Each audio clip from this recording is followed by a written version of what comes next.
Hey there, it's day 9, and I'm going to be using my size 6 round brush, which has kind of been my main squeeze during this little challenge. Painting a super simple, super quick watermelon today, and starting off with just water on my brush, no color. It might be helpful to put a little bit of color as you lay down this first wet layer, just so you can see where the water's going, because it can be a little difficult. But I will here in a moment tip my paper so you can see how much water, and you can see there's no water running or pooling or anything. Just a nice little glisten to it. And it's basically a half circle, as you can see, whatever shape you want your watermelon wedge to be. You could do it like this. You could do a couple triangular ones, one of each, whatever you'd like.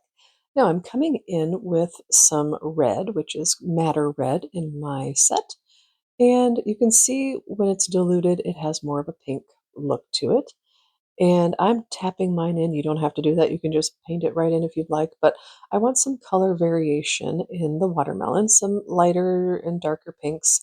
And so I'm just going to be tapping it in here and there. I'll leave some lighter spots and some darker spots, as you'll see here in a little bit. Now, it might seem a little early to be painting watermelons, but I went to the grocery store yesterday and there were bins of watermelon outside our store, which is very early for us because I'm in Iowa and this is not watermelon season by any means. Okay, I did let this dry just a tad, but you can see it's still wet. And now I'm going to put in some darker little spots here that will kind of act as a nice guide, general guide of where I'm going to put my seeds, as you will see here once everything is dry. And I may or may not be fussing over this just a little too much. You can see at the top of the wedge, I left some kind of little notches because I just didn't think a straight line across would look that good. And here it is all dry. You can see those spots I was talking about. And I'm coming in now with a mixture of tree green and yellow green on my brush for the outside of the rind. And I'm being a little careful to somewhat keep that white space the same thickness all the way around. And I'm making this green line quite thin, and once I like the shape of it, I'm going to go ahead and thicken it up. This is all personal preference. You can have it as thick or thin as you would like. And yeah, you can see it's taking shape here, kind of making me want to have some watermelon. Okay, now while that is still wet, while the green is still wet, I'm coming in with a clean brush with just water on it, and I am ever so slightly just kind of brushing up against the green to pull a little bit of that color into the white. And you can see since it's pretty diluted, it's going to be a lighter green, just having a nice gradient in the rind there.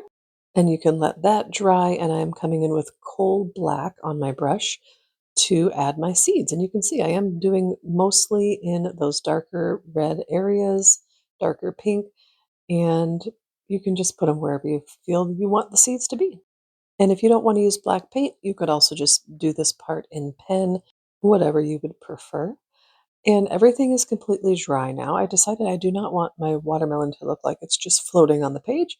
So I'm grounding it a little bit, putting a shadow underneath here with some Payne's gray that is very diluted. And I thought it was a little too diluted, especially since it will dry even lighter than that. So I added a little bit more Payne's gray with less water just to make that shadow stand out a little bit more. And you can see how that, like I said, just grounds it and makes it look like it's on a plate or on a table or whatever the case may be. Now, once that's completely dry, I decided I want to add some splatter, but personal preference, I don't want the splatter in the watermelon, so I'm just tearing up a couple pieces of a sticky note, and I'm just going to place it right on top, not trying to be super exact, and just going to protect that watermelon from the splatter. Again, not necessary, just my preference. And I'm using the same red, madder red that I used for the watermelon and just putting my splatters everywhere to add some whimsy and just to maybe give you more of a sense of a juicy watermelon. And removing the paper once that's all dry so the splatters don't smear. And there we have it. Such a fun and fast painting that you could make into a card. You could put it in a mini frame or on a mini easel and put it on your kitchen windowsill or something. If you choose that last option, I would definitely recommend that you put some wax medium on it to protect it. But there we have it. I hope you enjoy this. You can see I need to go plant some flowers. So I will see you back here tomorrow for day 10.